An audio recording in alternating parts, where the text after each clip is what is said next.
mais dama ne kenn du ma ko jàngal je respecte les textes mu neexul ñenn ñi c'est une question mais légalement j'ai fait ce que la loi dit la loi dit. wax ma session bi lu ci am ak APR. lu ci am c'est très simple ça c'est un acte notarié xam nga am na ko doon wax di naan y a pas d'acte notarié ban notaire ça c'est un acte notarié. Deuxième chose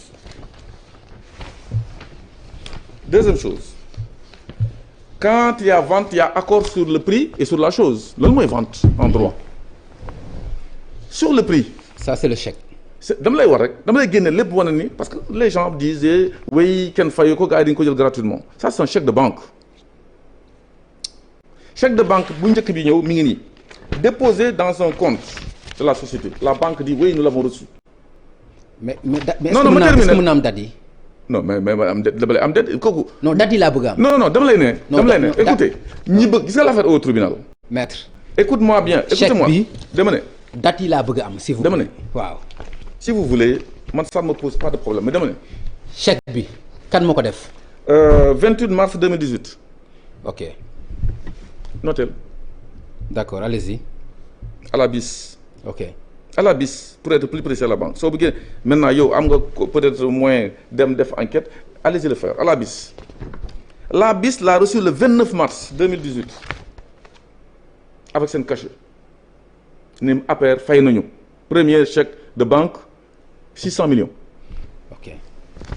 Deuxième chose mu am décharge APR dafa fay décharge.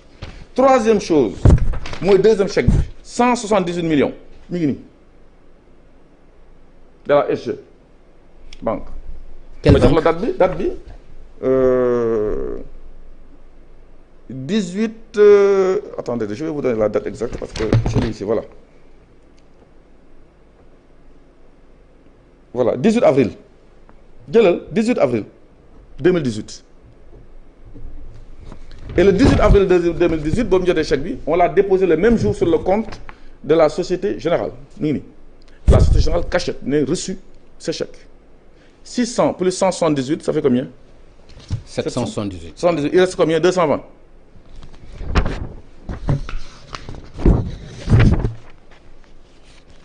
222 pour être plus précis c'est pas 220 c'est 222 millions déposés à la banque et à la banque islamique aussi dans le compte de la société ça fait 1 milliard ce prix là de 1 milliard bu ñu ko jaayee. mais grand excuse-moi DG c'est-à-dire kan moo def chèque bi. je dis bien Pape. non da ngay dem ci transparence dama ci dul dugg c'est sur ce débat là dama la ne. mais l'APR a payé point. mais qui a payé au compte ci compte APR kan la. l'APR a payé. et ça dama profiter de l'occasion pour féliciter. Dakar Dem Dikk moo fay kon. fay kan. non ça c'est non loolu moo am. mais non attends, je vous ai dit maître. non won nga ma chèque bi. je ne vais pas vous écouter cette fois-ci. pourquoi nga ma non je ne veux pas vous écouter cette fois-ci parce que. j'ai été clair j'ai dit l'APR a payé. mais nga ne Dakar Dem Dikk a payé kan moo ko fi wax c'est vous qui dites n'importe quoi aussi. mais wax ma kan moo fay j'ai dit l'APR a payé. wax ma kan moo fay. l'APR au nom de l'APR. l'APR. mais jox ma chèque bi. j'ai pas besoin de vous donner ça. si non, vous voulez non maître. dama ne non si vous voulez mais pourquoi nga indi woon chèque bi kon pourquoi nga indi ko. écoutez man ñëw ma sax pour justifier devant vous. ok parce que je parle aux Sénégalais.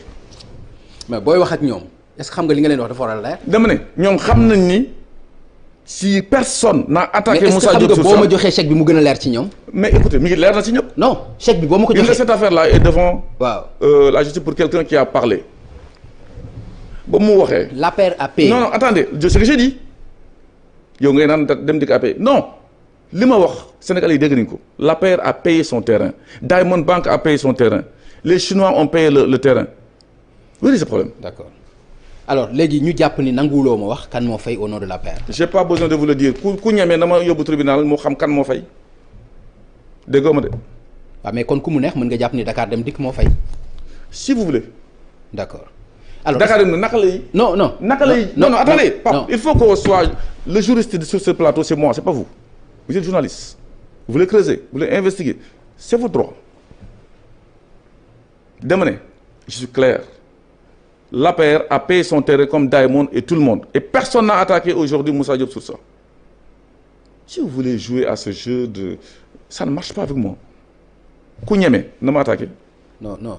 c'est tout yow bu fekkee ñeme nga. yow yaa war a continuer li ngay def. soo génnee chèque yi kay. et puis c'est pour transparence. et puis dama ne et puis fii kenn mënu fi génn su kayit yi ba mu fi génn te émission bi du jeex je vais les lire ci du jeex le prix là c'est pas moi qui l'ai fixé c'est quelqu'un d'assermenté moo jóg ma ñu indi ko ne ko xoolal prix bi ñaata la war a jar pour tout le monde mun tudd APR mu tudd ma Samba ma Demba l'APR a acheté comme tout le monde et c'est la première fois qu'un parti politique au pouvoir achète l'expertise est là disant très clairement le prix du mètre carré à 500 000 francs en bleu 500 000 francs sur 2000 mètres carrés ça fait 1 milliard ils l'ont payé arrêtez d'attaquer l'APR sur ça ñi fi nekkoon dinoon dagg ci zone bi di defar seen permanence ils l'ont quand même acheté da ngeen waroon wax yuppi mais nekk fii di douter sur des choses claires des chèques de banque ku ñemeen du ci mbedd li ñuy xul man dama xuloo mbedd fii je suis venu pour éclairer la lanterne des Sénégalais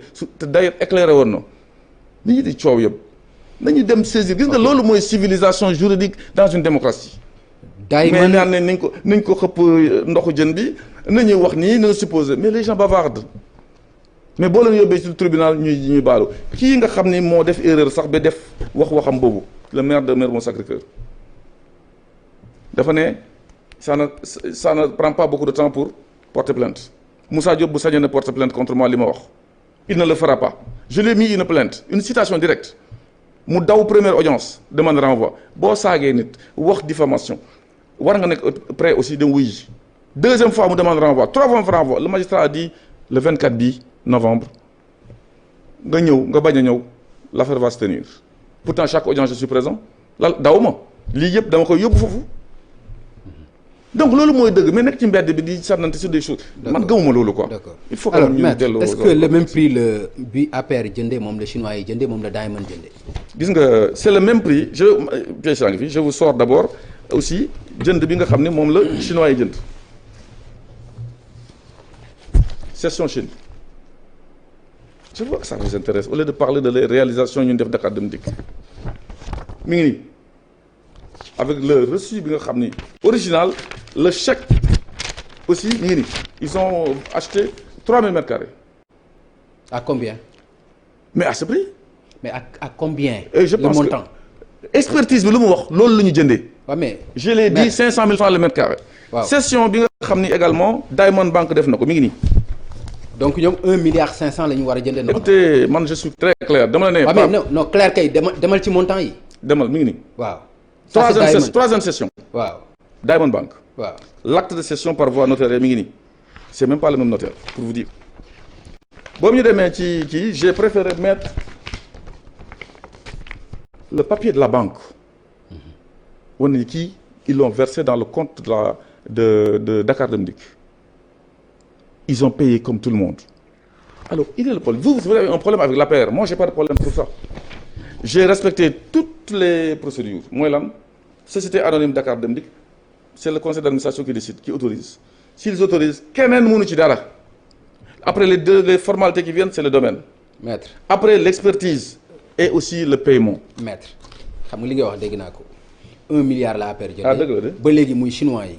ak Diamond dégguma nga wax ma ñaata lañ jëndee. yéen APR moo leen intéressé si je vous renvoie. non ñëpp non ñun lépp ñu intéressé parce que. non mais askan bi la alalu askan bi la ñu dénk la ko su fekkee jaay nga ko waxal nit ñi lan nga ko jaayee. j'ai été clair Pape j'ai été très clair képp ku ci bëgg a wax dara na nga saisir tribunal ce dossier là chaque fois que je vais au tribunal je l'amène en entier. Ça c'est des magistrats instructeurs. ok mais c'est pas Pape qui est un magistrat instructeur. d'accord ok maître gestion bi nga ni mën nga ko assumer. et li ci jaaxal nit ñi mooy da nga quitté Dakar Dem Dikk deful 2 semaines. mu am ay car yu bëri yoo xam dañu gaare faute de carburant loolu lan ma ko war a indi. ñu jaaral fa. ay car yu bëri yoo xam dafa gaare faute de carburant. alors je ne veux pas du tout entrer sur certaines choses pour ne pas gêner celui qui a pris le relais parce que tamit respect mutuel dafa am je le répète je ne veux pas le gêner mais je vais vous dire sama liggéey bi ma def foofu. ba mu am ay problème carburant peut-être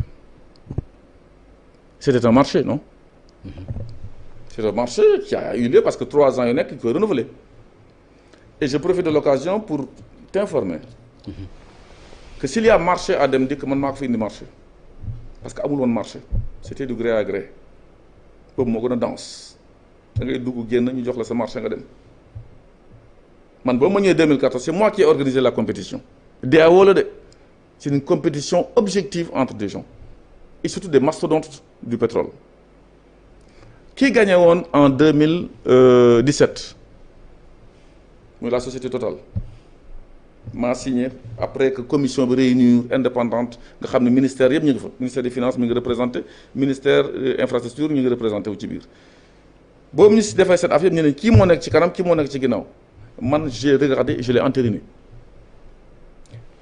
am nag deuxième bi d'accordul def recours en 2017 ñooñu confirmé juridiquement que Total moo gagné donc j'ai signé que Total moo gagné ñoom ñoo ñuy fournir ba 3 ans yi ñëw ñu ñëw période bi ñu war ko renouveler ñu defaat compétition man j'ai signé juste quelques jours avant de partir du dëgg ñu nekk ci compétition xam nga lu ci xew cette fois-ci Total dafa perte bu gagné ma ne moo gagné bu perte ma ne moo perte ma ñëw décider li may décider kii def kii perte def recours cette fois-ci mooy Total recours boo xam ne ñu ngi ko def 6 jours après est-ce que xam nga lu ma génn loo man war moon sax génn di ci wax parce que dem na le 2 septembre soo gisee ma génn parce que dama dégg ñu publier dans les journaux l'ARMP je mets le titre l'ARMP met fin à une mafia sur le pétrole à Dem Dikk mais ku ko signé woon tu ne rases pas les murs moi j'ai pas l'habitude de raser les murs Total a fait un recours parce que dafa am recours gracieux ak recours contentieux ñoom ñaar yëpp c'est obligatoire soo defee recours gracieux ba pare mën nga def recours contentieux mais booy def recours contentieux il faut nga jaar par recours gracieux d'abord les textes sont très précis je suis avocat li ma ci wax ci leer la recours contentieux bi tu as 5 jours pour le faire et ça s'appelle des jours francs il faut faire la différence entre des jours francs ak jours ouvrables mais boo paree bi ñu répondre la ci ce recours gracieux tu as 3 jours ouvrables prenez l'article 90 du code des marchés publics tu as 3 jours ouvrables après décision bi ñu mujj jël ñun suñu décision c'est le 1er septembre bi ma jël 1er septembre lu ñu ne Total ce recours gracieux bi ñu on maintient notre position le 1er septembre c'est un mardi 3 jours ouvrables c'est mercredi jeudi et vendredi le recours de Total est venu le lundi alors que vendredi c'était un jour ouvrable j'ai dit su leen bëgg a yàq sama dette dama leen di wan ne violé ngeen texte yi et ça mauvais je l'ai dit il faut pas que man li ma nekkee Dakar marché la